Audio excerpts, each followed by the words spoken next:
இன்று சோமவார பிரதோஷம். பிரதோஷ நாட்களில் சிவாலயத்திற்கு சென்று சிவாராதனையில் கலந்து கொண்டு சிவநாமாக்களை கேட்பது எண்ணற்ற புண்ணியங்களை கொடுக்கும் என்கிறது நமது வேத புராணங்கள்.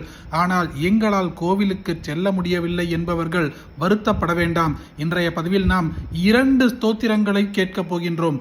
தோடகாஷ்டகம், சிவமானச பூஜா. அனைவராலும் இந்த 2 ஸ்தோத்திரங்களையும் ஒரு சேர, அதுவும் சோமவார பிரதோஷத்தில் கேட்பது ரொம்ப அரிது.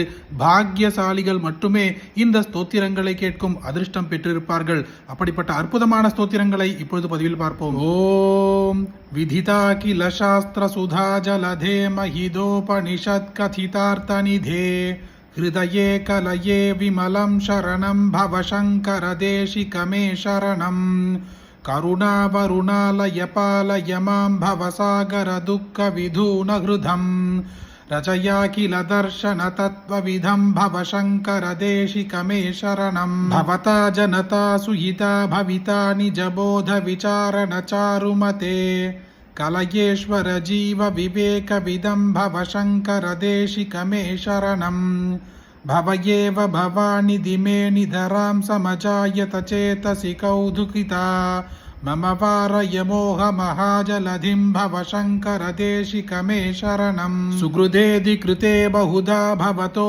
பவிதா சமதர்ஷன லாலசதா அதிதீனமிமம் பரிபாலய மாம் பவ சங்கர தேசிகமே சரணம் ஜகதீம விதும் கலிதா கிருதயோ விரச்சந்தி மகாமாஹ சச்சலதः அஹிமாம்சுரிவாத்ர விபாசி குரோ பவ சங்கர தேசிகமே சரணம் குரு புங்கவ புங்கவ கேதனதே சமதாமயதாம் நஹி கோபி சுதீஹி சரணாகத வத்சல தத்வநிதே பவ சங்கர தேசிகமே சரணம் விதிதான மயா விஷதைக கலான ச கிஞ்சன காஞ்சனமஸ்தி குரோ धृतमेव विदेहि कृपां सहजां भव शङ्कर देशिकमे शरणं रत्नैः कल्पितमासनं हिमजलैः स्नानं च दिव्याम्बरं नानारत्नविभूषितं मृगमदा मोदङ्कितं चन्दनं जातीचम्पकबिल्वपत्ररचितं पुष्पं च धूपं तथा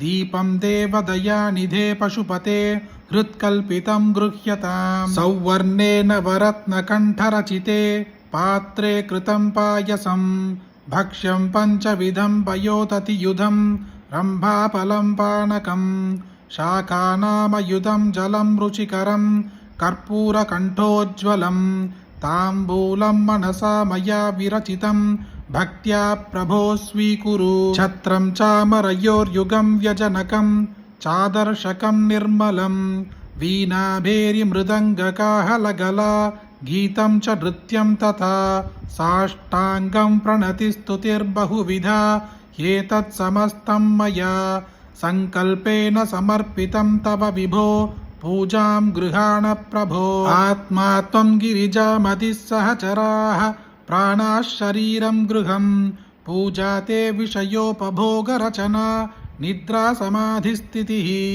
सञ्चारः पदयोः प्रदक्षिणविधिः स्तोत्राणि सर्वागिरो यत्कर्म करोमि तत्तदखिलं शम्भोदवाराधनं करचरणकृतं वाक्कायजं कर्मजं वा श्रवणनयनजं वा मानसं वापराधं विहितमहिहितं वा सर्वमेतत् क्षमस्व ஜய ஜய கருணாப்தே ஸ்ரீ மகாதேவ சம்போ. இன்று சோமவார பிரதோஷத்தன்று உங்களால் கோவிலுக்கு செல்ல முடியவில்லை என்றால் கூட 4 வில்வ இலைகளை பறித்து கொண்டு வந்து வீட்டில் இருக்கும் சிவபெருமானின் படத்திற்கு முன்பாக சமர்ப்பித்து இந்த 2 ஸ்தோத்திரங்களையும் பக்தியோடு ஒரு முறை கேளுங்கள். நீங்கள் 7 ஜென்மங்களாக செய்த பாபங்கள் கூட நீங்கி அப்பேற்பட்ட புண்ணிய பலன்கள் உங்களை வந்து அடையும்.